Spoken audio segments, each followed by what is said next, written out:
नमस्कार दोस्तों, जय जोहार। मैं कौशल तिवारी और बिहनिया संझा में आपका स्वागत है। जिस तरीके से मोदी सरकार चल रही है और जिस तरीके से समूची भाजपा में अपराधियों का जमावड़ा बढ़ता जा रहा है, वह इस देश के लिए क्या चिंता का सबब नहीं होना चाहिए। सत्ता बचाने के लिए या सत्ता में बने रहने के लिए भारतीय जनता पार्टी और आईटी सेल किस किस तरीके से विज्ञापन प्रसारित नहीं करते हैं।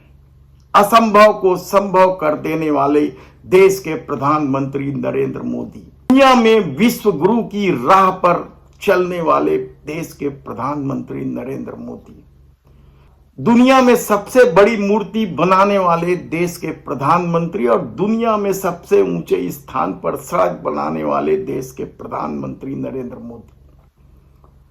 लेकिन यह पूरा खेल क्या संघ के संस्कार से निकल कर आया है?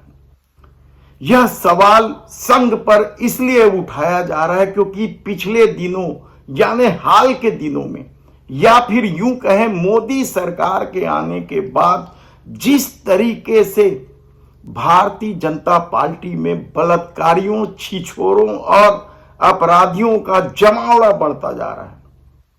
जमावड़ा तो विपक्ष के नेताओं का भी बढ़ता जा रहा है जिन पर भ्रष्टाचार के आरोप लगते रहे। लेकिन आज हम बात कर रहे हैं उन छिछोरों और बलात्कारियों का। याद कीजिए, बीएचयू में 3 भारतीय जनता पार्टी के आईटी सेल के नेता बंदूक की नोक पर बलात्कार करते हैं। उनकी गिरफ्तारी होती है और बाकायदा बताती है कि ये आपराधिक छवि के लोग हैं, और उसके बाद उनकी जब जमानत होती है तो किस तरीके से उनके घर वाले उन बलात्कारियों का स्वागत सत्कार करते हैं और केक तक काटा जाता है। यानी आप सोच सकते हैं, इस दौर में जब बलात्कार के मामले को लेकर पूरा देश चिंतित है, उस दौर में बलात्कारियों का स्वागत, और ऐसा पहली बार नहीं हुआ है। कठुआ का मामला याद कीजिए, आपकी मासूम बच्ची से बलात्कार करने वाले जब इसी तरीके से जमानत से बाहर आए थे तो किस तरीके से स्वागत सत्कार हुआ था। गुजरात में बिल्किस बानो के बलात्कारियों की समय पूर्व रिहाई जब हुई तो किस तरीके से स्वागत सत्कार किया गया था।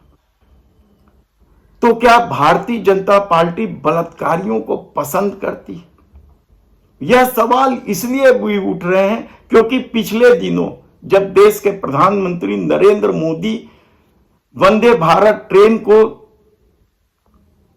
हरी झंडी दिखाए, उसी ट्रेन में किस तरीके से बच्चियों के साथ दुर्व्यवहार किया, और साफ तौर पर जो वीडियो वायरल हो रहा है वह भारतीय जनता पार्टी के लिए शर्मसार कर देने वाला है। लेकिन मजाक है, वह आज भी बृजभूषण शरण सिंह के खिलाफ कुछ बोल दे, जो देश का गौरव, देश का नाम रोशन करने वाली महिला पहलवानों की छाती पर बड़ी बेशर्मी से हाथ धरने कर सत्ता का संरक्षण ले रहा था।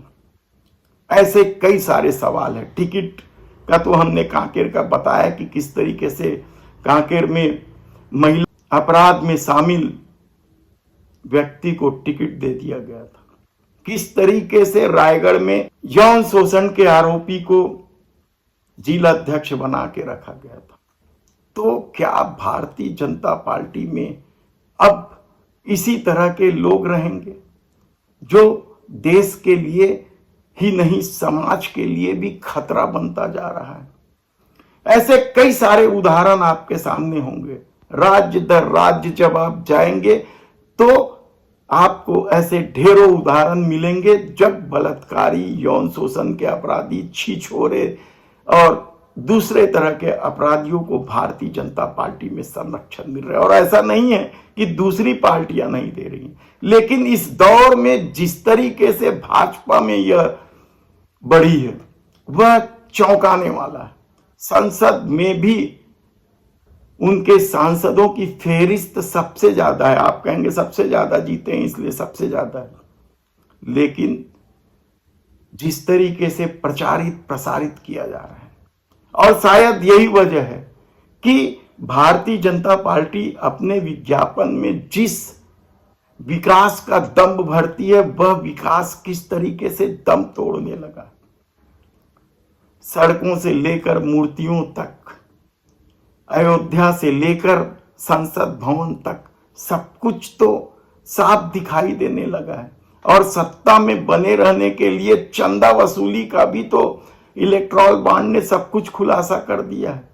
और पीएम केयर फंड से बड़ा कोई भ्रष्टाचार हो सकता है? नोटबंदी को लेकर भी तो भारतीय जनता पार्टी पर आरोप लगते रहे। इसके अलावा जो दूसरी पार्टियों के भ्रष्ट लोग हैं, आपराधिक लोग हैं, उन्हें भी अपनी पार्टी में लाने के लिए किस किस तरीके से जांच एजेंसियों का सहारा लिया जाता है, वह भी किसी से छिपा नहीं है। तब क्या भारतीय जनता पार्टी को जो संघ से मिले संस्कार वह सत्ता मिलते ही दिखने लगा है?